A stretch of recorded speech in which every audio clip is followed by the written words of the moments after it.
ಸ್ಯಾಂಡಲ್ವುಡ್ನಲ್ಲಿ ಇವತ್ತು super stars ಆಗಿರೋರು ಒಂದು ದಿನ ಧಾರಾವಾಹಿ ಮಾಡಿ ಇವತ್ತು ಸೂಪರ್ ಸ್ಟಾರ್ ಆಗಿದ್ದಾರೆ. ಸದ್ಯಕ್ಕೆ ನಮ್ಮೊಟ್ಟಿಗೆ ಅದೇ ರೀತಿ ನಾನು ಸೂಪರ್ ಸ್ಟಾರ್ ಆಗ್ತೀನಿ ಅಂತ ಒಂದು ಸುಳಿವನ್ನ ಕೊಡ್ತಿದ್ದಾರೆ ನಟ ಅಕ್ಷಯ್ ಅವರು. ಈ ಹಿಂದೆ ಒಲವಿನ ನಿಲ್ದಾಣ ಸೀರಿಯಲ್ ಕೂಡ ಮಾಡ್ತಿದ್ರು, ಇವತ್ತು ವೆಬ್ ಸಿರೀಸ್ ಮಾಡಿದ್ದಾರೆ, ಅದುವೇ ಅಯ್ಯನ ಮನೆ ಅನ್ನುವಂಥದ್ದು. ಅಕ್ಷಯ್ ಅವರೇ, ಹಾಯ್, ಹೇಗಿದ್ದೀರಾ? How is life going on? ನಮಸ್ತೆ, ನಾನು ಚೆನ್ನಾಗಿದ್ದೀನಿ, ನೀವು ಹೇಗಿದ್ದೀರಾ?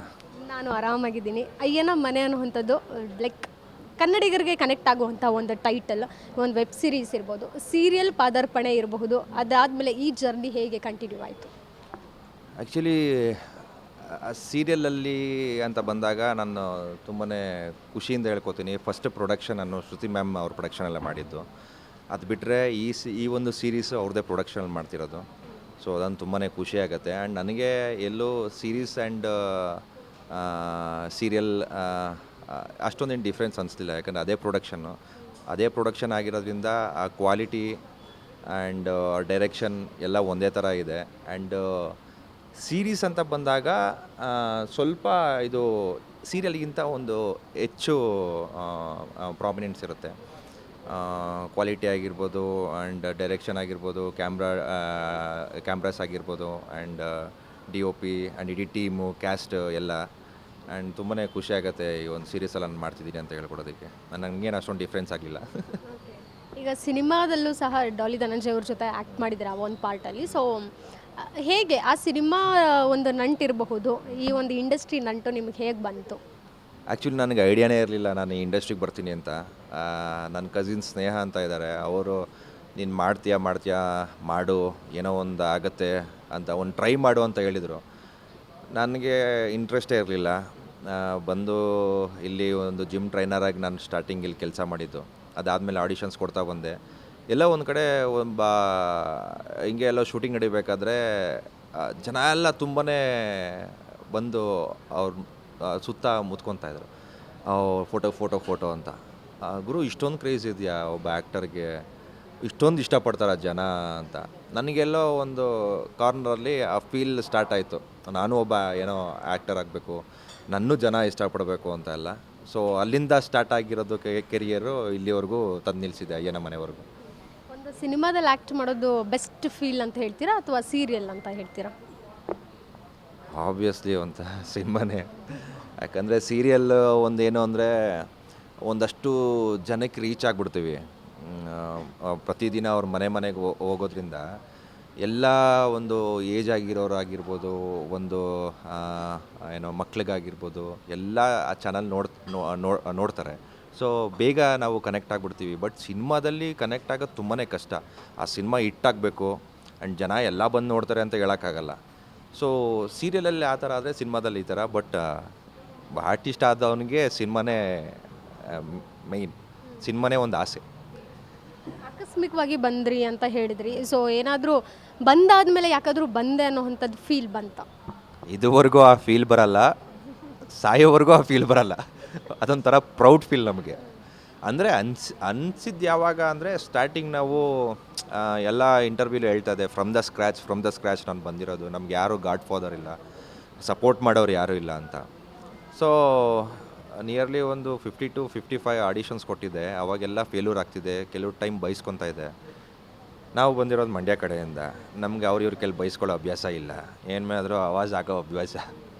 ಬಟ್ ಇಲ್ಲಿ ಬಂದಾಗ ಸ್ವಲ್ಪ ಜೀವನ ಚೇಂಜ್ ಆಯಿತು, ಪೇಷನ್ಸ್ ಅನ್ನೋದು ಕಲಿತೆ, ಬೇರೆಯವ್ರಿಗೆ ಆ ಥರ ರಿಯಾಕ್ಟ್ ಮಾಡಬಾರ್ದು ಅನ್ನೋದು ಕಲಿತೆ. ಎಲ್ಲೋ ಒಂದು ಕಡೆ ಒಂದು ಅವಾಗ ಅನ್ಸೋದು, ಯಾಕಾದರೂ ಬಂದೋ ಈ ಫೀಲ್ಡಿಗೆ, ಈ ಥರ ಎಲ್ಲ ಬೈಸ್ಕೊಬೇಕಾ ಅಂತ. ಬಟ್ ಇಲ್ಲ ಗುರು, ಇದನ್ನೆಲ್ಲ ಹೊಡೆತಗಳನ್ನ ತಿಂದು ಮೇಲೆ ನಿಂತು ಒಂದು ಅಚೀವ್ ಮಾಡ್ತೀವಲ್ಲ, ಆ ಅಚೀವ್ಮೆಂಟೇ ಒಂದು ಖುಷಿ ಕೊಡುತ್ತೆ ಅನ್ನೋದು ತಲೆಯಲ್ಲಿ ಇಟ್ಕೊಂಡು ಆ ಕನ್ಸಿಸ್ಟೆನ್ಸಿನ ಮೇಂಟೈನ್ ಮಾಡಿಕೊಂಡು ಇಲ್ಲಿವರೆಗೂ ಬಂದು ನಿಂತಿದ್ದೀವಿ. ಬಟ್ ಅನಿಸಿತ್ತು ನಮಗೆ ಸ್ಟಾರ್ಟಿಂಗ್ ಆ ಥರ ಆಡಿಷನ್ಸ್ ಕೊಟ್ಟಾಗ ಎಲ್ಲ ಕಡೆ ಬೈಸ್ಕೊಂಡಾಗ ಯಾಕಾದರೂ ಬಂದೆ ಅಂತ ಅನಿಸಿತ್ತು. ಬಟ್ ಈಗಿಲ್ಲ, ಸಾಯೋವರೆಗೂ ಆ ಪ್ರೌಡ್ ಮೂಮೆಂಟಲ್ಲೇ ಇರ್ತೀನಿ ನಾನು. ಸಾಯೋವರೆಗೂ ಇದೇ ಫೀಲ್ಡಲ್ಲಿ ನಾನು ಆ್ಯಕ್ಟ್ ಮಾಡ್ತಾನೆ ಸಾಯ್ತೀನಿ, ಅಷ್ಟು ಖುಷಿ ಇದೆ. ಎಲ್ಲರೂ ಮೋಟಿವೇಶ್ನಲ್ ಸ್ಪೀಚ್ ಕೊಡ್ತಾರೆ, ಬಟ್ ಯಾವ ಆ್ಯಕ್ಟರ್ ಮೋಟಿವೇಶ್ನಲ್ ಸ್ಪೀಚ್ ನಿಮಗೆ ತುಂಬ ಕಾಡಿಸಿದೆ? ಇವ್ರದ್ದು ನಂಗೆ ಇಷ್ಟನಪ್ಪ, ಇವ್ರು ಕೇಳ್ತಿದ್ದಂಗೆ ಅವ್ರು ಏನು ಹೇಳ್ತಾರೆ ಅದನ್ನು ಪಾಲಿಸ್ಬೇಕು ಅನ್ನೋ ಥರ? ಅವ್ರು ಪಾಲಿಸ್ಬೇಕು ಅಂತ ಅಲ್ಲ, ಪಾಲಿಸ್ತಾ ಇದ್ದೀನಿ ನಾನು. ಯಾಕಂದರೆ I am a very big fan of Appu sir. ಅವರ ಒಂದು ನೇಚರ್ ಆಗಿರ್ಬೋದು, ಅವರ ಒಂದು ಕ್ಯಾರೆಕ್ಟರ್ ಆಗಿರ್ಬೋದು, ಒಬ್ಬರ ಜೊತೆ ಅವರು ಇಂಟ್ರ್ಯಾಕ್ಟ್ ಮಾಡೋದಿರ್ಬೋದು, ಅವ್ರು ಮಾತಾಡೋ ಒಂದು ರೀತಿ, ಅವ್ರು ಕನ್ವೆ ಮಾಡ್ತಾರಲ್ಲ, ತುಂಬಾ ಇಷ್ಟ. Is a very humble. ಯಾರೋ ಒಬ್ಬರ ಫ್ಯಾನ್ಸ್ ಬಂದ್ರೂ ಅಷ್ಟೇ ಅವ್ರ ಜೊತೆ ಮಾತಾಡೋದಾಗಿರ್ಬೋದು, ಇಂಟರ್ವ್ಯೂಸಲ್ಲಿ ಅವ್ರು ಮಾತಾಡೋದು, ಅದೆಲ್ಲ ನೋಡಿ ನೋಡಿ ನೋಡಿ ನೋಡಿ ನನ್ನ ತಲೆಯಲ್ಲೂ ಅದೇ ಕೂತ್ಬಿಟ್ಟಿದೆ. ಇಲ್ಲ ಗುರು, ಎಲ್ಲರಿಗೂ ಹಂಬಲ್ ಆಗಿರಬೇಕು, ಎಲ್ಲರನ್ನೂ ಚೆನ್ನಾಗಿ ಮಾತಾಡಿಸ್ಬೇಕು. ಓಕೆ, ಯಾರೋ ನಮ್ಮನ್ನು ಚೆನ್ನಾಗಿ ಮಾತಾಡಿಸ್ತಿಲ್ವಾ, ಸರಿ ಅವರಿಂದ ಸ್ವಲ್ಪ ದೂರ ಇರೋಣ ಅನ್ನೋದು ಬಿಟ್ಟರೆ, ರೂಡಾಗಿ ಬಿಹೇವ್ ಮಾಡೋದಾಗಲಿ, ಇನ್ನೇನು ಆ ಥರ ಆ್ಯಟಿಟ್ಯೂಡು ಇರಬೇಕು. ಆ್ಯಟಿಟ್ಯೂಡ್ ಇರಬೇಕು. ಅದು ಯಾವ ಕಡೆ ಯಾವ ಜಾಗದಲ್ಲಿ ತೋರಿಸ್ಬೇಕೋ ಆ ಜಾಗದಲ್ಲಿ ತೋರಿಸ್ಬೇಕು. But I am very big fan of Appu sir. ಅವರ ಒಂದು ದಾರಿಯಲ್ಲೇ ನಾನು ಸಾಕ್ತಿದ್ದೀನಿ ಅಂತ ಹೆಮ್ಮೆಯಿಂದ ಹೇಳ್ಕೊತೀನಿ. ಆಗಲೇ ಹೇಳಿದೆ, ಲೈಕ್ ಇವತ್ತು ಸೂಪರ್ ಸ್ಟಾರ್ಸ್ ಆಗಿರೋರು ಸೀರಿಯಲ್ ಮಾಡ್ಕೊಂಡು ಬಂದವರು. ಸೊ ಹೆಜ್ಜೆ ಹೆಜ್ಜೆನೂ ಅವರು ಒಂದೊಂದು ರೂಪಾಯಿನೂ ಎಣಿಸ್ಕೊಂಡು ಇವತ್ತು ಕೋಟಿಗಟ್ಟಲೆ ಸಂಭಾವನೆ ತಗೋತಾ ಇದ್ದಾರೆ. ಸೊ ಅದು ಇನ್ಸ್ಪೈರ್ ಆಗುತ್ತಾ ನಿಮಗೆ? ಎಲ್ಲೋ ಒಂದು ಕಡೆ ನೀವು ಕೇಳಿದ್ದೀರಾ ಅವ್ರ ಬ್ಯಾಕ್ಗ್ರೌಂಡ್ ಹಿಸ್ಟ್ರಿ ಇರ್ಬೋದು, ಬಯೋಗ್ರಫಿ ಇರ್ಬೋದು? 100%.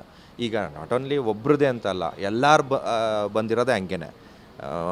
ಸ್ಟಾರ್ಟಿಂಗ್ ಒಂದು 100 ರೂಪಾಯಿಂದ ಹಿಡಿದು 1 ಲಕ್ಷ ಆಗಿರ್ಬೋದು, 10 ಲಕ್ಷ ಆಗಿರ್ಬೋದು, 1 ಕೋಟಿವರೆಗೂ ಈಗ ಸಂಭಾವನೆ ಇಸ್ಕೊತಾ ಇದ್ದಾರೆ. ನಮ್ಮ ತಲೆಯಲ್ಲೂ ಇದೆ, ಎಲ್ಲೋ ಒಂದು ದಿನ ನಾವು ಇಸ್ಕೊತೀವಿ. ಈ ಕೋಟಿ ಸಿನಿಮಾ ಮಾಡಿದಾಗ ಅದೇ ಹೇಳ್ತಾಯಿದ್ರು. ಪ್ರಮೋಷನ್ ಟೈಮಲ್ಲೆಲ್ಲ ಡಾಲಿ ಸರ್ನ ಮತ್ತು ಸುದೀಪ್ ಸರ್ನ ಕೇಳ್ತಾಯಿದ್ರು, ನೀವು ಕೋಟಿ ನೋಡಿದ್ದು ಯಾವಾಗ, ಕೋಟಿ ನೋಡಿದ್ದು ಯಾವಾಗ, ಈ ಕೋಟಿಲಿ ಎಷ್ಟು ಸೊನ್ನೆ ಇದೆಯಾ ಅಂತ ಎಲ್ಲ ಕೇಳ್ತಾಯಿದ್ರು. ನಾವು ಕೇಳ್ತಿದ್ದಾಗೆ ನಾವು ಹೇಳ್ಸ್ಕೊತಾ ಇದ್ವಿ, ಕೋಟಿಲಿ ಎಷ್ಟು ಸೊನ್ನೆ ಇದೆ, ಕೋಟಿಲಿ ಎಷ್ಟು ಚೆನ್ನೋದೆ ಅಂತ. ಸೊ ಎಲ್ಲೋ ಒಂದು ಕಡೆ ಆರ್ಟಿಸ್ಟ್ ಆದವ್ರಿಗೆ ಎಲ್ಲರಿಗೂ ಆ ಫೀಲ್ ಇದೆ. ದುಡ್ಡು ಮಾಡೋದಕ್ಕಿಂತ ಹೆಚ್ಚಾಗಿ ಆ ಹೆಸರು ಸಂಪಾದನೆ ಮಾಡಬೇಕು, ಆ ಕೋಟಿಗಿಂತ ಕೋಟಿ ಜನ ನೆನೆಸ್ಕೊಬೇಕು. ಅದು ಆರ್ಟಿಸ್ಟ್ಗಳ ಆಸೆ. ಇಂದುವರೆಗೂ ನೀವು ತೊಗೊಂಡಿರೋ ಹೈಯೆಸ್ಟ್ ಸಂಭಾವನೆ ಎಷ್ಟು? ಅದೆಲ್ಲ ಹೇಳೋಕ್ಕಾಗಲ್ಲ. ಎಷ್ಟೋ ಒಂದು ಮಟ್ಟಿಗೆ ಈಸ್ಕೊಂಡಿದ್ದೀನಿ, ದೇವ್ರಂಥ ಮನುಷ್ಯರು ಕೊಟ್ಟಿದ್ದಾರೆ. ಇಲ್ಲ, ಆ್ಯಕ್ಚುಲಿ ನನಗೆ ಚೆನ್ನಾಗಿ ಪೇ ಮಾಡಿದ್ದಾರೆ. ಎಕ್ಸಾಂಪಲ್ ನಮ್ಮ ಶ್ರುತಿ ಮ್ಯಾಮೇ ಆಗಿರ್ಬೋದು. ನಾನು ಶ್ರುತಿ ಮ್ಯಾಮ್ ಹತ್ರ ಇದುವರೆಗೂ ನಾನು ಪೇಮೆಂಟ್ ಬಗ್ಗೆ ಯಾವತ್ತೂ ಮಾತಾಡಿಲ್ಲ. ಅವರು ಇದುವರೆಗೂ ನನಗೆ ಎಷ್ಟು ಕೊಡಬೇಕೋ ಕೊಟ್ಟಿದ್ದಾರೆ. ಆ್ಯಂಡ್ ಸಾಕು, ಅಷ್ಟೇ ತೃಪ್ತಿಲಿದ್ದೀವಿ. ಅಯ್ಯನೇ ಮನೆ ಅನ್ನುವಂಥದ್ದು ಹೇಳಿದ್ರು ನನಗೆ. ಖುಷಿ ಅವರು ಹೇಳಿದ್ರು, ಒಂಥರ ಡಿಫ್ರೆಂಟ್. ಮದುವೆ ಆದಮೇಲೆ ಹೆಣ್ಮಗಳು ಯಾವ ರೀತಿ ಕೂಡು ಕುಟುಂಬಸ್ಥರ ಜೊತೆ ಇರಬೇಕು ಅನ್ನುವಂಥದ್ದು. ಸೊ ನಿಮ್ಮ ಪಾತ್ರ ಯಾವ ರೀತಿ ಬರುತ್ತೆ? ಅದರಲ್ಲಿ ಏನು ವಿಲನ್ ಆಗ್ತೀರಾ ಅಥವಾ ಹೀರೋ ಆಗಿ ಕಂಟಿನ್ಯೂ ಆಗ್ತೀರಾ? ಆ್ಯಕ್ಚುಲಿ ಇಲ್ಲಿ ನನ್ನ ಕ್ಯಾರೆಕ್ಟರ್ ಬಂದು ಇಸ್ ಎ ವೆರಿ ಸೆಟಲ್ಡ್ ಗಾಯ್. ಅವನಿಗೆ ಮನೇಲಿ ಏನಾಗ್ತಿರುತ್ತೆ ಅನ್ನೋ ಐಡಿಯಾನೇ ಇರಲ್ಲ. ಏನಾದ್ರೂ ಇದಕ್ಕೆ ಏನು ಸೊಲ್ಯೂಷನ್ ಅನ್ನೋದೇ ಅವ್ನ ತಲೆಯಲ್ಲಿ ಓಡ್ತಾ ಇರಲ್ಲ. ಬಟ್ ಎಲ್ಲ ವಿಚಾರಗಳು ನೋಡ್ತಾ ಇರ್ತಾನೆ. ಆ್ಯಂಡ್ ಖುಷಿ ಆಬ್ವಿಯಸ್ಲಿ ಅವರು ಹೊರಗಿಂದ ಹೆಂಡ್ತಿಯಾಗಿ ಬಂದಿರೋರು. ಅವ್ರಿಗೆ ಇದೊಂಥರ ಈ ಮನೇಲಿ ನಡೆಯೋ ವಿಚಾರಗಳು ಅವ್ರಿಗೆ ಒಂಥರ ಹೊಸ ಎಕ್ಸ್ಪೀರಿಯೆನ್ಸು. ನಾವುಗಳು ಬಿಡಿ, ಮೊದಲಿಂದನೂ ಸೈಕೋ ಫ್ಯಾಮಿಲಿ. ಎಲ್ಲ ಕಡೆ ಹೇಳ್ತಾ ಇರ್ತೀವಿ, ಪ್ರತಿಯೊಬ್ಬ ಕ್ಯಾರೆಕ್ಟರು ಸೈಕೋ ಥರ ಆಡ್ತಾನೆ. ಸೊ ಅದನ್ನೆಲ್ಲ ನೋಡಿಕೊಂಡು ಅವರು ಹೆಂಗೆ ಈ ಮನೆ ಏನು ಅಂತ ಅರ್ಥ ಮಾಡ್ಕೊಳ್ಳೋದೇ ಈ ಒಂದು ಅಯ್ಯನ ಮನೆ ಅಂತ ಹೇಳೋದಕ್ಕೆ ಇಷ್ಟಪಡ್ತೀನಿ. ಬಟ್ ನನ್ನದು ಕ್ಯಾರೆಕ್ಟರ್ ಅದರಲ್ಲಿ ನೀವು ನೋಡಿದ್ರೇ ಗೊತ್ತಾಗೋದು. ನಾನು ಹೇಳೋದಕ್ಕೆ ಇಷ್ಟಪಡಲ್ಲ, ಯಾಕಂದರೆ ಆ ಸಸ್ಪೆನ್ಸ್ ಎಲ್ಲೂ ಬಿಟ್ಕೊಡಲ್ಲ. ಪ್ರತಿಯೊಂದು ಕ್ಯಾರೆಕ್ಟ್ರಲ್ಲೂ ಒಂದೊಂದು ಟ್ವಿಸ್ಟ್ ಇದೆ. ನಂದಾಗಿರ್ಬೋದು, ನಮ್ಮ ಅಣ್ಣ, ನಮ್ಮ ಹೆಂಡತಿ, ನಮ್ಮ ಅಮ್ಮ, ಎಲ್ಲರದು ಅಷ್ಟೇ. ಪ್ರತಿಯೊಂದು ಕ್ಯಾರೆಕ್ಟ್ರು ಸೈಕ್ ಥರ ಇದೆ. ಸೈಕ್ ಫ್ಯಾಮಿಲಿನ ನೋಡಿ ಅಂತ ಹೇಳೋದಕ್ಕೆ ಇಷ್ಟಪಡ್ತೀನಿ. 2 ವರ್ಗದ ಕಲಾವಿದರಿದ್ದಾರೆ. ಒಂದು ಕಡೆ ಬರೋ ಪಾತ್ರಗಳನ್ನೆಲ್ಲ ನಾನು ಮಾಡ್ತೀನಿ, ಸಂಭಾವನೆ ಸಿಗುತ್ತೆ ನನಗೆ, ನಾನು ಬ್ಯುಸಿಯಾಗಿರಬೇಕು 1 ವರ್ಷ ಫುಲ್ಲು ಅನ್ನೋ ಥರ. ಇನ್ನು ಕೆಲವರು ಕಲಾವಿದರು ಯಾವ ರೀತಿ ಅಂದರೆ, ಇಲ್ಲ ನಾನು ವರ್ಷದಲ್ಲಿ ಒಂದೇ ಮಾಡಿದ್ರು, ಒಂದು ಪಾತ್ರ ಮಾಡಿದ್ರು ಅದು ಬೇರೆ ಲೆವೆಲ್ ಕರ್ಕೊಂಡು ಹೋಗ್ಬೇಕು, ನನ್ನ ಪರಭಾಷೆವರೆಗೂ ಕರ್ಕೊಂಡು ಹೋಗ್ಬೇಕು ಅನ್ನೋ ಮೈಂಡ್ ಸೆಟ್ ಇರುವಂಥವ್ರು. ನೀವು ಯಾವ ಥರ? ನಾನಿಲ್ಲ ಮೇಡಮ್, ನಾನು ವರ್ಷಾನುಗಟ್ಟಲೆ ಕೆಲಸ ಮಾಡ್ತೀನಿ. ಬರೀ ಒಂದೇ ಮಾಡಬೇಕು ಅಂತ ಇಷ್ಟಪಡಲ್ಲ. ನಂಗೆ ಪರಭಾಷೆಗೆ ಹೋಗದೇ ಇದ್ರೂ ಪರವಾಗಿಲ್ಲ. ನಾನು ಇಲ್ಲೇ ನಮ್ಮ ಇಂಡಸ್ಟ್ರಿಲಿನೇ ಒಂದಷ್ಟು ಕೊಡುಗೆ ಕೊಡಬೇಕು ಅಂತ ಇಷ್ಟ. ಯಾಕಂದರೆ ನೋಡಿ, ಈಗ ಪ್ಯಾನ್ ಇಂಡಿಯಾ ಅಂತ ಬಂದು ಆಲ್ಮೋಸ್ಟ್ ಸಿನಿಮಾಗಳು ಮಾಡ್ತಿರೋದೇ ಕಡಿಮೆ. ಒಂದು 4 ವರ್ಷಕ್ಕೆ 3 ವರ್ಷಕ್ಕೆ ಒಂದು ಸಿನಿಮಾ ಮಾಡ್ತಿರೋದು. ನಮ್ಮ ಕನ್ನಡ ಸಿನಿಮಾ ಈಗ ಮಾಡ್ತಿರೋರು ಯಾರೂ ಅಷ್ಟು ಇಷ್ಟಪಡ್ತಾ ಇಲ್ಲ. ಅಂದರೆ ಮೂವೀಸ್ ರಿಲೀಸ್ ಆಗುತ್ತೆ, ಒಂದು ವಾರಕ್ಕೆ ಎತ್ತಾಕ್ಬಿಡ್ತಾರೆ, ಅದೆಲ್ಲ ಆಗ್ತಿದೆ. ಬಟ್ ನಾನೇನು ಅಂದರೆ ನಮ್ಮ ಕನ್ನಡದಲ್ಲೇ ಹೆಚ್ಚು ಸಿನಿಮಾಗಳು ಮಾಡಬೇಕು ಅನ್ನೋದು ನನಗಿಷ್ಟ. ಅದು ಡಿಪೆಂಡ್ಸ್ ಆನ್ ಕ್ಯಾರೆಕ್ಟರ್. ನಾನು ತುಂಬಾ ಕ್ಯಾರೆಕ್ಟರ್ಸ್ ಇಷ್ಟಪಡ್ತೀನಿ. ಹೀರೋ ಆಗೇ ಮಾಡಬೇಕು ಅನ್ನೋದು ನನ್ನ ಮೈಂಡ್ ಸೆಟಲ್ಲಿಲ್ಲ. ಒಂದು ಒಳ್ಳೆ ಕ್ಯಾರೆಕ್ಟರು ಜನ ಹೊರಗೆ ಬರ್ತಿದ್ದಂಗೆ ಆ ಕ್ಯಾರೆಕ್ಟರ್ ಗುಂಗಲ್ಲೇ ಹೋಗಬೇಕು. ಸೊ ಆ ಥರ ಕ್ಯಾರೆಕ್ಟರ್ ಮಾಡೋಕ್ಕಿಷ್ಟ. ವರ್ಷದಲ್ಲಿ ಒಂದು 5-6 ಸಿನಿಮಾ ಮಾಡೋಕ್ಕಿಷ್ಟ, ಒಂದು ಸಿನಿಮಾ ಅಲ್ಲ. ಬರೀ ನಟನೆಗೆ ಸೀಮಿತವಾಗ್ತೀರಾ ಅಥವಾ ಡೈರೆಕ್ಷನ್ ಇರ್ಬೋದು ಈ ರೀತಿ ನಾನು ಮಾಡಬೇಕು ಅಂದ್ಕೊಂಡು ಈ ಕನಸುಗಳಿವೆ ನಂದು ಬಟ್ ಹಂತವಾಗಿ ಮಾಡ್ತೀನಿ ಅಂತನಾ? ಇಲ್ಲ, ನನಗೆ ನಟನಾಗೇ ಇರೋದಕ್ಕಿಷ್ಟ, ನಟನಾಗೇ ಇರ್ತೀನಿ. ಆದರೆ ಡೈರೆಕ್ಷನ್ನು ಇಷ್ಟ ಇದೆ, ಮಾಡೋದಕ್ಕಲ್ಲ, ನೋಡೋದಕ್ಕೆ ಕಲಿಯೋದಕ್ಕೆ ಅಷ್ಟೇ, ಮಾಡೋದಕ್ಕೆಲ್ಲ. ಬಟ್ ಆ್ಯಕ್ಟರಾಗೆ ನಾನು ಇರೋದಕ್ಕೆ ಇಷ್ಟಪಡ್ತೀನಿ. ಈಗ ನಿಮ್ಮ ಫ್ರೆಂಡ್ಸ್ ಎಲ್ಲ ನೀವು ಈ ಒಂದು ಸಿನಿಮಾ ರಂಗಕ್ಕೆ ಬಂದಾದಮೇಲೆ ಯಾವ ರೀತಿ ಹೆಚ್ಚು ಮರ್ಯಾದೆ ಕೊಡ್ತಿದ್ದಾರೆ? ಮರ್ಯಾದೆ ನಮ್ಮ ಫ್ರೆಂಡ್ಸ್ ಗ್ರೂಪಲ್ಲಿ ನಾನು ಅದೇ ಈಗ ಬಂದಿತ್ತು ಮರ್ಯಾದೆ ಯಾರೂ ಕೊಡಲ್ಲ. ಅಂದರೆ ನನ್ನ ಕ್ಲೋಸ್ ಸರ್ಕಲಲ್ಲಿ ಇರೋರು ಯಾರೂ ಮರ್ಯಾದೆ ಕೊಡಲ್ಲ. ಅಂದರೆ ನನಗೆ ಫ್ರೆಂಡ್ಸ್ ಸರ್ಕಲ್ ಇರೋದು ತುಂಬಾ ಕಡಿಮೆ. ಹಂಗಾಗಿ ಸ್ವಲ್ಪ ಮರ್ಯಾದೆ ಕಡಿಮೆನೇ ಕೊಡ್ತಾರೆ ಅವರು. ಈಗಲೂ ಫೋನ್ ಮಾಡಿದ್ರೆ ಬೈಕೊಂಡೇ ಮಾತಾಡ್ತಾರೆ, ಎಲ್ಲ ಜನ ನನ್ನ ಮಗನೇ ಅಂತಲೇ. ಸೊ ಅಷ್ಟೊಂದು ಕ್ಲೋಸ್ ಇದ್ದೀವಿ. ಬಟ್ ಆ ಫ್ರೆಂಡ್ ಸರ್ಕಲ್ ಬಿಟ್ಟು ಇನ್ನೂ ಹೊರಗಿರಿದಾರಲ್ಲ, ಅವ್ರು ತುಂಬಾ ಮರ್ಯಾದೆ ಕೊಡ್ತಾರೆ, ತುಂಬಾ ಇಷ್ಟಪಡ್ತಾರೆ ನಮ್ಮ ಪ್ರೆಸೆನ್ಸೆಲ್ಲ. ಈ ಒಂದು ವೆಬ್ ಸೀರೀಸಲ್ಲಿ ಇದು ಅರೇಂಜ್ ಮ್ಯಾರೇಜ್ ಆಗಿರ್ತೀರಾ ನೀವು. ಸೊ ರಿಯಲ್ ಲೈಫಲ್ಲಿ ಹೇಗೆ ನಿಮ್ಮದು ಅಂತ? ಮದುವೆ ಆಗಿದೆಯಾ ಆಗಿಲ್ವಾ ಅಥವಾ ಯಾವ ರೀತಿ ಆಗಬೇಕು, ಯಾವ ರೀತಿ ಹುಡುಗಿ ಬೇಕು ಅನ್ನೋದು ಡ್ರೀಮ್ಸ್ ಇದೆ? ಮದುವೆ ನೋಡೋಣ ಮೇಡಮ್, ಇನ್ನೂ ಟೈಮ್ ಇದೆ. ಹುಡುಗಿ ಯಾವ ರೀತಿ ಇರಬೇಕು ಅಂದರೆ, ಫಸ್ಟ್ ಆಫ್ ಆಲ್ ನಮ್ಮ ತಂದೆ ತಾಯಿನ ಚೆನ್ನಾಗಿ ನೋಡ್ಕೊಬೇಕು. ಆ ಒಂದು ಗುಣ ಇದ್ದರೆ ಹುಡುಗಿನೆಲ್ಲ ಗುಣ ಇರುತ್ತೆ. ಸೊ ನನಗೆ ಮೇಯ್ನಾಗಿ ಬೇಕಾಗಿರೋದು ನಮ್ಮ ತಂದೆ ತಾಯಿ ಚೆನ್ನಾಗಿ ನೋಡ್ಕೊಳ್ಳೋರು. ಸೊ ಆ ಗುಣ ಇದ್ದರೆ ನಾನು ಹೋಗ್ತೀನಿ.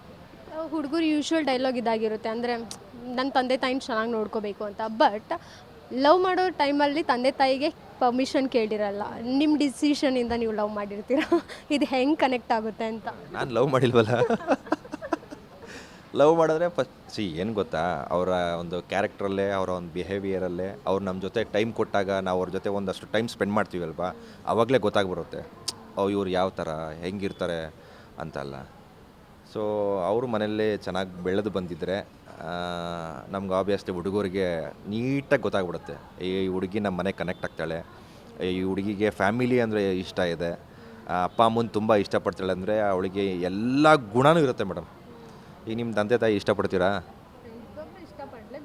ಹಂಗೆ ನಿಮ್ಗೆ ಒಳ್ಳೆ ಹುಡುಗ ನೋಡಿ ಒಳ್ಳೆ ಹುಡುಗಿ. ಎಲ್ಲರೂ ಅವ್ರವ್ರ ತಂದೆ ತಾಯಿನ ಇಷ್ಟಪಡ್ತಾರೆ, ಅದೇನು ಸ್ಪೆಷಲ್ ಗುಣ ಏನಲ್ಲ ಅದು. ಅದನ್ನೇ ಈಗ ಹೊರಗೆ ಬಂದಮೇಲೆ ನೀವು ಹೆಣ್ಮಕ್ಳು, ನಿಮಗೆ ಎರಡನೇ ತಂದೆ ತಾಯಿ ಯಾರು ಅಂದರೆ ಹುಡುಗವರ ತಂದೆ ತಾಯಿನೇ. ಈಗ 24 ಗಂಟೆ ನೀವು ಹುಡುಗವ್ರ ತಂದೆ ತಾಯಿ ಜೊತೆನೇ ಇರಬೇಕು. ಸೊ ನೀವು ಅವ್ರ ಜೊತೆ ಕನೆಕ್ಷನ್ ಬೆಳೆಸ್ಕೊಂಡ್ರೆ ತಾನೇ ಮನೇಲಿ ನೀವು ಚೆನ್ನಾಗಿ ಇರೋದಕ್ಕೆ ಸಾಧ್ಯ. ಸೊ ಹಂಗೇನೆ ಮನೇಲಿ ಏನು ಗಲಾಟೆ ಆಗ್ಬಾರ್ದು, ಅದು ಅಲ್ವಣ. ಇಲ್ಲ ಅದು ಏನಕ್ಕೆ ಅಂದರೆ ನಮ್ಮ ಫ್ರೆಂಡ್ಸ್ ಒಂದು ಸರ್ಕಲ್ ಇದೆಯಲ್ಲ, ನಾವು ಆಲ್ಮೋಸ್ಟ್ ಎಲ್ಲ ನೋಡ್ತಾ ಇರ್ತೀವಿ. ಮದುವೆ ಆಗ್ಬಿಡ್ತೀವಿ, ಮದುವೆ ಆದಮೇಲೆ 1 ತಿಂಗಳಿಗೇ ಫಸ್ಟ್ ಡೈಲಾಗ್ ಬರೋದೆ ಮನೆ ಚೇಂಜ್ ಮಾಡೋಣ ಅಂತ. ಏನಕ್ಕೆ? ಆ ಪೇರೆಂಟ್ಸಿಂದ ಏನಾದರೂ ಸ್ವಲ್ಪ ಅವ್ರಿಗೆ ಡಿಸ್ಟರ್ಬೆನ್ಸ್ ಆಗಿದ್ರೆ ಮನೆ ಚೇಂಜ್ ಮಾಡೋದ್ರಲ್ಲಿ ಅರ್ಥ ಇದೆ. ಈಗೆಲ್ಲ ಏನು ಟ್ರೆಂಡು ಅಂದರೆ ಪ್ರೈವಸಿ. ಅಪ್ಪ ಅಮ್ಮಯಿಂದ ದೂರ ಇರಬೇಕು, ನಮಗೆ ಆ ಪ್ರೈವಸಿ ಬೇಕು. ಸೊ ಅಪ್ಪ ಅಮ್ಮ ಏನು ಮಾಡ್ತಾರೆ, ನಮ್ಮನ್ನ ಅಷ್ಟು ವರ್ಷ ನಮ್ಮನ್ನ ಬೆಳೆಸಿರ್ತಾರೆ, ನಮ್ಮ ಮಗ ನಮ್ಮ ಜೊತೆಲಿ ಇರಬೇಕು, ಅವ್ರೇನೋ ಕಟ್ಕೊಂಡಿರ್ತಾರೆ, ನನ್ನ ಸೊಸೆ ನನ್ನ ಜೊತೆ ಇರಬೇಕು, ಅದು ಇದು ಅಂತ. ಅಪ್ಪ ಅಮ್ಮ ಯಾವತ್ತೂ ರಿಸ್ಟ್ರಿಕ್ಟ್ ಮಾಡಲ್ಲ, ನೀನು ಹಿಂಗೆ ಇರು, ನೀನು ಹಂಗೆ ಇರು ಅಂತ. ಬಟ್ ಇವ್ರ ಮೈಂಡ್ಸೆಟ್ಟಲ್ಲಿ ಏನು ಮಾಡ್ಬಿಡುತ್ತೆ, ಇಲ್ಲ ಇವ್ರ ಮುಂದೆ ಅದು ಮಾಡಬಾರ್ದು, ಇದು ಮಾಡ್ಬಾರ್ದು, ನಮಗೆ ಪ್ರೈವಸಿ ಬೇಕು, ನಮ್ಮದೇ ಒಂದು ಮನೆ ಬೇಕು, ನನ್ನ ಗಂಡ ನನ್ನ ಜೊತೆನೇ ಇರಬೇಕು, ಈ ಥರ ಎಲ್ಲ ಹುಡುಗಿರು ಅಲ್ಲ, ಕೆಲವು ಹುಡುಗಿರು ಹಂಗೆ. ಇನ್ನು ನಮ್ಮ ಹುಡುಗರುಗಳಿಗೆ ಅಂಥ ಒಳ್ಳೆ ಹುಡುಗಿರು ಸಿಕ್ಕಿದ್ದಾರೆ, ಚೆನ್ನಾಗಿ ಬದುಕ್ತಿದ್ದಾರೆ. ನನ್ನ ಮಕ್ಳನ್ನ ನೋಡಿದಾಗ ಈಗಲೂ ಹೊಟ್ಟೆ ಉರಿಯುತ್ತೆ ನನಗೆ. ಅಲ್ಲ, ಇದನ್ನು ಹೇಳ್ತಿದ್ದಾರೆ ಅಂದರೆ ಯಾವುದಾದ್ರೂ ಒಂದು ಲವ್ ಫೇಲ್ಯೂರ್ ಅನ್ನೋವಂಥದ್ದು ದಾಟಿದೆ? ಎರಡು ಮೂರು ಫೇಲ್ ಆಗಿದೆ ನನಗೆ. ಚಿನ್ನಂತ 2 ಹುಡುಗಿರನ್ನ ಬಿಟ್ಕೊಟ್ಟಿದ್ದೀನಿ ನಾನು ಅವ್ರ ಫ್ಯಾಮಿಲಿಗೋಸ್ಕರ. ನನಗೆ ಫಸ್ಟು ನನ್ನ ತಲೆಗೆ ಬರೋದೇ ನನ್ನ ಫ್ಯಾಮಿಲಿ. ನನಗೆ ಅಂತ ಅಲ್ಲ, ಎಲ್ಲ ಹುಡುಗರಿಗೂ ಪಾಪ ತಲೆಗೆ ಬರೋದೇ ಫ್ಯಾಮಿಲಿ. ಆಬ್ವಿಯಸ್ಲಿ ಲವ್ ಮಾಡಿದ್ಮೇಲೆ ಎಲ್ಲ ಹುಡುಗಿ ಫ್ಯಾಮಿಲಿ ಕಡೆಯಿಂದ ಅವ್ರ ತಂದೆ ತಾಯಿ ಫೋನ್ ಮಾಡಿ ಒಂದಷ್ಟು ಎಮೋಷ್ನಲ್ ಡೈಲಾಗ್ಸ್ ಹೊಡೆದಿರ್ತಾರೆ. ನಮ್ಮ ಒಂದು ಲೈಫಲ್ಲೂ ಅದಾಗಿದೆ. ಸೊ ಹಂಗಾಗಿ ಒಂದು 2 ಹುಡುಗಿರನ್ನ ಬಿಟ್ಕೊಟ್ಟಿದ್ದೀವಿ. ಸೊ ಎಲ್ಲೋ ಈಗಲೂ ಆ ಗಿಲ್ಟ್ ಫೀಲ್ ಇದೆ, ಮದುವೆ ಬಿಟ್ಕೊಟ್ಟಿರೋದು. ಬೇರೆಯವ್ರ ಜೊತೆ ಬದುಕ್ತಾರೆ ನೋಡ್ರೆ ನಮಗೂ ಈಗಲೂ ಒಂದು ಸ್ವಲ್ಪ ಎಲ್ಲೋ ಊರಿ. ಇಂಡಸ್ಟ್ರಿ ಮುಂದಿನ ದಿನಗಳಲ್ಲಿ ಮದುವೆ ಅನ್ನೋಂಥ ಒಂದು ಹಂತ ಬಂತಂದರೆ ಇಂಡಸ್ಟ್ರಿಯಲ್ಲಿರೋರನ್ನ ಆಯ್ಕೆ ಮಾಡ್ತೀರಾ ಅಥವಾ ನಿಮ್ಮ ಮನೆಯಲ್ಲಿ ಅಪ್ಪ ಅಮ್ಮ ತೋರಿಸಿದ ಹುಡುಗಿನ? ನಮ್ಮ ಮನೇಲಿ ನಮ್ಮ ಅಪ್ಪ ಅಮ್ಮ ತೋರಿಸಿರೋ ಹುಡುಗಿನ. ಯಾರು ಇಂಡಸ್ಟ್ರಿಯವರು ಏನಾರು ಪ್ರಪೋಸಲ್ ಇಲ್ಲ ಬೇರೆ ಹುಡುಗಿರಾರ ಪ್ರಪೋಸಲ್ ಮಾಡಬೇಕು ಅಂದರೆ ನಮ್ಮ ಅಪ್ಪ ಅಮ್ಮನ್ನ ಸ್ವಲ್ಪ ಪುಸ್ಲಾಯಿಸಿ ಅವ್ರು ಓಕೆ ಅಂದರೆ ನಾನು ರೆಡಿ. ಸೊ ಹಾಗಾದರೆ ಇನ್ಮೇಲೆ ನಿಮ್ಮ ಅಪ್ಪ ಅಮ್ಮ ನಂಬರ್ ಕೊಡಬೇಕು, ನೀವು ನಿಮ್ಮ ನಂಬರ್ ಕೊಡಬಾರ್ದು. ಕೊಡ್ತೀನಿ. ನಮ್ಮ ಅಪ್ಪನಿಗಿಂತ ನಮ್ಮ ಅಮ್ಮನ ನಂಬರ್ ಕೊಡ್ತೀನಿ. ನಮ್ಮ ಅಮ್ಮ ಏನಿಲ್ಲ ಮಚ್ಚಿ ಮಚ್ಚಿ ಅಂತಲೇ ಮಾತಾಡ್ತಾರೆ. ಮಚ್ಚಿ ಅಂತಲೇ. ಈಗ ಕಲರ್ಸ್ ಕನ್ನಡದಲ್ಲಿ ನೀವು ವರ್ಕ್ ಮಾಡಿರೋದ್ರಿಂದ ಬಿಗ್ ಬಾಸ್ ಆಫರ್ ನಿಮ್ಗೆ ಈ ಹಿಂದೆ ಬಂದಿತ್ತಾ ಅಂತ? ಹೌದು. ನೀವು ಈಗಲೂ ಚೆಕ್ ಮಾಡಿದ್ರೆ ಒಂದಷ್ಟು ಆನ್ಲೈನಲ್ಲಿ ಬರುತ್ತೆ. ಅಕ್ಷಯ್ ಅವ್ರು ಹೋಗ್ಬೇಕಾಗಿದ್ದು ಒಂದಷ್ಟು ಇತ್ತು. ಬಟ್ ನನಗೆ ಆಫರು ಬಂದಿತ್ತು. ಲಾಸ್ಟ್ ಒಂದು 3 ಡೇಸ್ ಬ್ಯಾಕ್ ನನಗೆ ಎಲ್ಲ ಇಂಟರ್ವ್ಯೂ ಎಲ್ಲ ಆಗಿತ್ತು. ಏನೋ ಒಂದು ಲಾಸ್ಟ್ ಮೂಮೆಂಟು ಬೇರೆ ಏನೋ ಕಾರಣತನದಿಂದ ನಾನು ಹೋಗೋಕ್ಕಾಗಲಿಲ್ಲ. ಸೊ ನೋಡೋಣ, ನೆಕ್ಸ್ಟ್ ಏನಾದರೂ ಚಾನ್ಸ್ ಇದ್ದರೆ ಖಂಡಿತ ಹೋಗ್ತೀನಿ. ನೆಕ್ಸ್ಟ್ ಆ ಚಾನ್ಸ್ ಬರ್ಬೋದು, ಬಟ್ ಸುದೀಪ್ ಸರ್ ಹೋಸ್ಟ್ ಅನ್ನೋವಂಥದ್ದು ಕೇಳಿದಾಗ ಹೇಗೆ ಅನ್ನಿಸ್ತು ನಿಮಗೆ? ಅದೇ ಲಾಸ್ಟ್ ಸೀಸನ್ ಅದಕ್ಕೆ ಬೇಜಾರಾಗಿದ್ದು. ಅವ್ರ ಲಾಸ್ಟು ಸೀಸನ್ನು ಎಲ್ಲೋ ಒಂದು ಕಡೆ ಹೋಗ್ಬೇಕಾಗಿತ್ತು. ಹೋಗಿದ್ರೆ ಚೆನ್ನಾಗಿರ್ತಿತ್ತು. ಅವ್ರ ಜೊತೆ ಇಂಟ್ರ್ಯಾಕ್ಟ್ ಮಾಡೋದು, ಅವರ ಒಂದು ಕ್ಲೋಸ್ ಆಗ್ತಿದ್ವೇನೋ ಏನಾನ ಇತ್ತು ಮೈಂಡಲ್ಲಿ. ಬಟ್ ಆಗಲಿಲ್ಲ. ಬಟ್ ಓಕೆ, ಆ ವೇದಿಕೆಗೆ ಆ್ಯಂಡ್ ಆ ಚಾನಲ್ಗೆ ಮರ್ಯಾದೆ ಕೊಡ್ತೀನಿ. ಸೊ ಇನ್ನೂ ಮೈಂಡಲ್ಲಿದೆ ಹೋಗೋದು. ಬಂದರೆ ಖಂಡಿತ ಹೋಗ್ತೀನಿ. ನಮ್ಮನ್ನು ನಾವು ಮಾರ್ಕೆಟ್ ಮಾಡ್ಕೊಳ್ಳೋದಕ್ಕೆ ಯಾವ ಪ್ಲೇಸ್ ಆದರೆ ಏನೋ ಹೋಗ್ತಾ ಇರ್ತೀನಿ. ಈಗ ನಿಮ್ಮ ಸಿನಿಮಾಗಳಿರ್ಬೋದು, ನಿಮ್ಮ ಪಾತ್ರಗಳಿರ್ಬೋದು, ನಿಮ್ಮ ತಂದೆ ತಾಯಿ ನೋಡ್ತಿರ್ತಾರೆ. ನಿಮ್ಮ ತಾಯಿ ಯಾವತ್ತಾದರೂ ಈ ಪಾತ್ರ ನೋಡಿದಾಗ ನಿಮಗೆ ಬೈದಿದ್ದಾರಾ? ಖಂಡಿತ ಬೈದಿಲ್ಲ. ಆ್ಯಕ್ಚುಲಿ ನಂದು ಫಸ್ಟು ಆನ್ ಸ್ಕ್ರೀನ್ ಅಂತ ಮಾಡಿದ್ದು ಯಾವುದೋ ತಮಿಳ್ ಸೀರಿಯಲ್ಲು, ಶರತ್ ರಾಧಿಕಾ ಕುಮಾರ್ ಅವರ ಪ್ರೊಡಕ್ಷನಲ್ಲಿ ಮಾಡಿದ್ದು. ಅದರಲ್ಲಿ ಒಂದು ಸೀನ್ ಇತ್ತು. ನಾನು ಪಬ್ಗೆ ಹೋಗ್ತಾ ಇರ್ತೀನಿ, ಅಲ್ಲಿ ಹೋದ್ಮೇಲೆ ಒಂದು ಸ್ಮೋಕ್ ಮಾಡ್ತೀನಿ. ನಮ್ಮ ಅಮ್ಮಂಗೆ ಫಸ್ಟ್ ಟೈಮ್ ನಮ್ಮ ಅಪ್ಪಂಗೆ ನನ್ನ ಮೇಲೆ ಅವಾಗ ತುಂಬಾ ಇದಿತ್ತು, ಏನೋ ನನ್ನ ಮೇಲೆ ನಂಬಿಕೆ ಇರಲಿಲ್ಲ. ಸ್ವಲ್ಪ ನಾನು ಅದೇ ಥರ ಬಿಹೇವ್ ಮಾಡ್ತಿದ್ದೆ. ನಮ್ಮ ಅಮ್ಮಂಗೆ ಹೇಳಿದ್ದೆ, ಈ ಥರ ಮಾಡ್ತಾಯಿದ್ದೀನಿ, ಒಂದು ಸೀನ್ ಇದೆ ಸಿಗರೆಟ್ ಹೊಡಿಯೋದು. ಸೊ ಜಸ್ಟ್ ಅದು ಸೀನ್ಗೋಸ್ಕರ ಮಾಡ್ತೀನಿ ಅಷ್ಟೇ, ಬೇಜಾರು ಮಾಡ್ಕೊಂಬಿಡ್ರಿ, ನಾನೇನು ಇದು ಮಾಡಲ್ಲ. ಸೊ ಇಲ್ಲ, ನಮ್ಮಮ್ಮ ತುಂಬಾ ಪಾಸಿಟಿವ್ ಆಗಿ ಹೇಳಿದ್ರು, ನೀನು ಏನು ಬೇಕಾದ್ರೂ ಮಾಡೋ, ನನಗೆ ನಿನ್ನ ಮೇಲೆ ನಂಬಿಕೆ ಇದೆ. ಸೀನ್ಗಂತ ಅಲ್ಲ, ನೀವು ಪೂರ್ತಿಯಾಗಿ ನಿನ್ನ ನಂಬಿದ್ದೀವಿ, ನೀನು ಏನು ಬೇಕಾದ್ರೂ ಮಾಡಿ ಇಂಡಸ್ಟ್ರೀಲಿ, ನಾವು ಅದಕ್ಕೆ ತಲೆ ಹಾಕಲ್ಲ ಅಂತ. ಆಲ್ಮೋಸ್ಟ್ ನಾನು ಬಿಗ್ ಬಾಸ್ಗೆ ಹೋಗ್ತೀನಿ ಅಂತ ಅಂದ್ಕೊಂಡಾಗ ನಮ್ಮ ಅಮ್ಮಂಗೆ ಅದನ್ನೇ ಹೇಳಿದ್ದೆ, ಒಳಗಡೆ ಹೋದಾಗ ಏನೇನೋ ಆಗ್ಬೋದು, ಕಾಂಟ್ರವರ್ಸಿ ಅದು ಇದು ಅಂತಲ್ಲ. ಸೊ ನೀವು ಅದಕ್ಕೆ ತಲೆ ಕೆಡ್ಸ್ಕೊಂಬೇಡಿ ಹಂಗೆ ಅಂತ. ನೀನು ಏನು ಬೇಕಾದ್ರೂ ಮಾಡ, ನಮ್ಗೆ ಅದ್ರ ಮೇಲೆ ನಮಗೆ ತಲೆನೇ ಕೆಡ್ಸ್ಕೊಳ್ಳಲ್ಲ ಅಂತ ಹೇಳಿದರು. ಆ್ಯಂಡ್ ಈಗ ನಮ್ಮ ತಂದೆನೂ ಅಷ್ಟೇ, ಅವರು ತುಂಬಾ ಸಪೋರ್ಟಿವ್ ಆಗಿದ್ದಾರೆ. ಇಬ್ಬರು ತುಂಬಾ ಸಪೋರ್ಟ್ ಮಾಡ್ತಾರೆ. ಅದಕ್ಕೆ ವೆರಿ ಲಕ್ಕಿ. ಇಲ್ಲ ಮೇಡಮ್, ಇಲ್ಲ. ಯಾಕಂದರೆ ನಮ್ಮಪ್ಪ ಇರೋದು ಅಲ್ಲಿ ಊರಲ್ಲಿದ್ದಾರೆ, ಮಳವಳ್ಳಿಯಲ್ಲಿ. ನಾನು ಇಲ್ಲಿರೋದು. ಸೊ ಫೋನ್ ಮಾಡಿದ್ರೆ ಹೆಚ್ಚು. ನಮ್ಮಮ್ಮ ಅಂತೂ ಡೈಲಿ ವೀಡಿಯೋ ಕಾಲ್ ಮಾಡ್ತಾರೆ, ಅಟ್ಲೀಸ್ಟ್ ಎಲ್ಲಿದ್ದಾನೆ ಏನು ಅಂತ ನೋಡೋಕ್ಕಾದ್ರೂ. ನಮ್ಮಪ್ಪ ನಾರ್ಮಲಾಗಿ ವಾರಕ್ಕೆ 1-2 ದಿನ ಫೋನ್ ಮಾಡಿ ಕೇಳ್ತಾರೆ ಅಷ್ಟೇ. ಬಟ್ ಇದ್ರ ಬಗ್ಗೆ ಏನೂ ಕೇಳಲ್ಲ. ಚೆನ್ನಾಗಿದೆಯಾ, ಊಟ ಮಾಡಿದ್ಯಾ, ಹಾಲು ಕುಡಿದ್ಯಾ, ಮಲ್ಕೊಂಡ್ಯಾ, ಅಷ್ಟೇ ಕೇಳೋದು. ಬಟ್ ಈ ಥರ ಡಿಸ್ಕಷನ್ ಏನೂ ಮಾಡಲ್ಲ ಮನೇಲಿ. ಲೈಫಲ್ಲಿ ಸೀರಿಯಸ್ನೆಸ್ ಅನ್ನೋವಂಥದ್ದು ನಿಮ್ಗೆ ಯಾವಾಗ ಬಂತು ಅಂತ? ಇದನ್ನು ಹೇಳ್ಬೇಕು. ಆ್ಯಕ್ಚುಲಿ ನಂಗೆ ಸೀರಿಯಸ್ನೆಸ್ ಅನ್ನೋದೇ ಇರಲಿಲ್ಲ. ನಮ್ಮಪ್ಪ ಸಿಕ್ಕಾಬಟ್ಟೆ ನನಗೆ ಬೈಯೋರು, ಹೊಡಿಯೋರು. ಅಷ್ಟು ತುಂಬಾ ರೂಢಾಗಿ ನಡ್ಕೊತಾ ಇದೆ. ಆ್ಯಂಡ್ ಅಷ್ಟೇ ಹುಡುಗರು ಸವಾಸ ಜಾಸ್ತಿ ಇತ್ತು ಊರಲ್ಲಿ. ಅದೇ ಹೇಳಿದ್ನಲ್ಲ, ಮಂಡ್ಯ ಅಂದರೆ ಈ ಕಾಲರ್ ಹಿಂಗೆ ಇರುತ್ತೆ, ಮಾತಾಡಿದವರಿಗೆ ನಾವು ತುಂಬಾ ಸರಿಯಾಗಿ ರಿಯಾಕ್ಟ್ ಮಾಡ್ತೀವಿ ಅಂತಲ್ಲ. ಆಗಿದ್ದೆ. ಎಲ್ಲೋ ಒಂದು ಕಡೆ ಬ್ಯಾಂಗ್ಳೂರಿಗೆ ಬಂದಮೇಲೆ ನನಗೆ ಆ ಸೀರಿಯಸ್ನೆಸ್ ಅನ್ನೋದು ಬಂದಿದ್ದು, ಆ ಮೆಚ್ಯೂರಿಟಿ ಅನ್ನೋದು ಬಂದಿದ್ದು. ಆ್ಯಂಡ್ ನನ್ನ ಕಸಿನ್ ಸ್ನೇಹ ಅಂತ ಇದ್ದಾರೆ, ಅವ್ರ ಜೊತೆ ಸೇರಿದಾಗ ಸೊ ಹೆಂಗೆ ಬಿಹೇವ್ ಮಾಡಬೇಕು, ಹೆಂಗಿರಬೇಕು, ಸೊ ಇಂಡಸ್ಟ್ರೀಲಿ ಹೆಂಗಿರಬೇಕು, ಯಾವ ಥರ ಮಾತಾಡಬೇಕು, ಅದನ್ನೆಲ್ಲ ಅವ್ರ ಹತ್ರ ಕಲಿತೆ. ಆ್ಯಂಡ್ ಅದು ಬರಬೇಕು ಮನುಷ್ಯಂಗೆ ಮೆಚ್ಯೂರಿಟಿ ಅನ್ನೋದು. ನನಗೆ ಅದೇ ಬ್ಯಾಂಗ್ಳೂರಿಗೆ ಬಂದಾಗ ಮೆಚ್ಯೂರಿಟಿ ಅನ್ನೋದು ಬಂದಿತ್ತು. ಈಗ ಆ್ಯಕ್ಟರ್ ಇರ್ಬೋದು, ಆ್ಯಕ್ಟ್ರೆಸ್ ಇರ್ಬೋದು, ಫೇಸ್ ಫೀಚರ್ಸ್ ತುಂಬ ನೋಡ್ತಾರೆ. ಸೊ ನಿಮ್ಮ ಕಣ್ಣ ಆ ಐಬಾಲ್ ಕಲರ್ ಇರ್ಬೋದು ಚೇಂಜ್ ಅನ್ನೋವಂಥದ್ದು ಯಾವತ್ತಾದರೂ ಆ್ಯಕ್ಟರ್ ಯಾರೋ ಸೆಲೆಬ್ರಿಟೀಸ್ ಅದನ್ನು ಅಬ್ಸರ್ವ್ ಮಾಡಿ ಹೇಳಿದ್ದಾರೆ, ಅಥವಾ ರಮೇಶ್ ಸರ್ ಹೇಳಿದ್ದಾರೆ ಅದ್ರ ಬಗ್ಗೆ? ಇಲ್ಲ, ನನಗೆ ಶ್ರುತಿ ಮ್ಯಾಮ್ ಒಂದು ಸಲ ಹೇಳಿದರು. ನಾನು ಮೊದಲಾದರೆ ಅಷ್ಟೊಂದು ಚೆನ್ನಾಗಿ ಡ್ರೆಸ್ ಆಗ್ತಿರ್ಲಿಲ್ಲ. ಬೆಳಗ್ಗೆ ಎದ್ದಾಗ ಜಿಮ್ಗೆ ಹಂಗೆ ಹೋಗ್ತಿದ್ವಿ, ಬರ್ತಿದ್ವಿ, ತಿಂತಾಯಿದ್ವಿ, ಮಲಗ್ತಾಯಿದ್ವಿ, ಇಷ್ಟೇ ಆಗಿರ್ತಿತ್ತು. ಬಟ್ ಈಗ ಇಲ್ಲಿ ಆಡಿಷನ್ಸ್ ಕೊಡೋಕ್ಕೆ ಸ್ಟಾರ್ಟ್ ಆದಾಗ ಆ್ಯಂಡ್ ಕೆಲವು ಸುವರ್ಣದಲ್ಲಿ ಒಂದು ಸೀರಿಯಲ್ ಮಾಡ್ತಿದ್ದೆ, ಅದಾದಮೇಲೆ ಕಲರ್ಸಿಗೆ ಸೆಲೆಕ್ಟ್ ಆದೆ. ಮ್ಯಾಮ್ ನೋಡೋಕ್ಕೆ ಬಂದಾಗ ಒಂದು ಈಗಲೂ ಅವ್ರಿಗೆ ನೆನಪಿದೆ, ಚಿನಿ ನೀನು ಅವತ್ತೊಂದು ಬ್ಲ್ಯಾಕ್ ಕಲರ್ ಶರ್ಟ್ ಹಾಕ್ಕೊಂಡು ಬಂದಿದ್ದೆ, ಒಂದು ಚೈನ್ ಹಾಕ್ಕೊಂಡು, ಒಂದು ಶೇಡ್ಸ್ ಹಾಕ್ಕೊಂಡು, ನನಗೆ ಈಗಲೂ ನೆನಪಿದೆ ಕಣೋ, ಎಷ್ಟು ಚೆನ್ನಾಗಿ ಬಂದಿದ್ದೆ ಗೊತ್ತೇನೋ ಅಂತ ರಮೇಶ್ ಸರ್ಗೆ ಹೇಳ್ತಿರ್ತಾರೆ. ಸೊ ಅವಾಗ ಸ್ಟಾರ್ಟ್ ಆಗಿದ್ದು ಒಬ್ಬ ಆರ್ಟಿಸ್ಟಿಗೆ ಅವನು ಡ್ರೆಸ್ಅಪ್ ಆಗೋದು, ಅವನ್ನ ಗ್ರೂಮ್ ಮಾಡ್ಕೊಳ್ಳೋದು ಇಸ್ ವೆರಿ ಇಂಪಾರ್ಟೆಂಟ್. ಯಾಕಂದರೆ first impression is the best impression ಅಂತಾರೆ. ನಾವೆಲ್ಲ ಹೊರಗಡೆ ಹೋದಾಗ ಫಸ್ಟು ಹಿಂಗೆ ನೋಡಿ ಹೋಗ್ತಾರಲ್ಲ, ಓ ಇವನೆಲ್ಲ ಚೆನ್ನಾಗಿದ್ದಾನಲ್ಲ ಅಂದ್ಬಿಟ್ಟು ಹೋಗ್ತಾರೆ ಮೈಂಡಲ್ಲಿ ಇಟ್ಕೊಂಡು. ಬಟ್ ನಾವು ಯದ್ವಾ ಹೋಗಿದ್ರೆ ಅವ್ರು ನಾವು ನೋಡೋದಿರಲಿ, ಅವ್ರು ನಮ್ಮ ಕಡೆ ಹಿಂಗೆ ತಿರುಗೂ ನೋಡಿರಲ್ಲ. So first impression is the best impression. ನಾವು ಗ್ರೂಮ್ ಅಪ್ ಆಗಬೇಕು. ಹೇರ್ ಕಟ್ ಆಗಿರ್ಬೋದು, ನಮ್ಮ ಡ್ರೆಸ್ಸಿಂಗ್ ಸೆನ್ಸ್ ಆಗಿರ್ಬೋದು, ನಮ್ಮ ಮಾತುಕತೆ ಆಗಿರ್ಬೋದು, ಎಲ್ಲ ವೆರಿ ಇಂಪಾರ್ಟೆಂಟ್ ಅಂತ ಹೇಳೋದಕ್ಕೆ ಇಷ್ಟಪಡ್ತೀನಿ.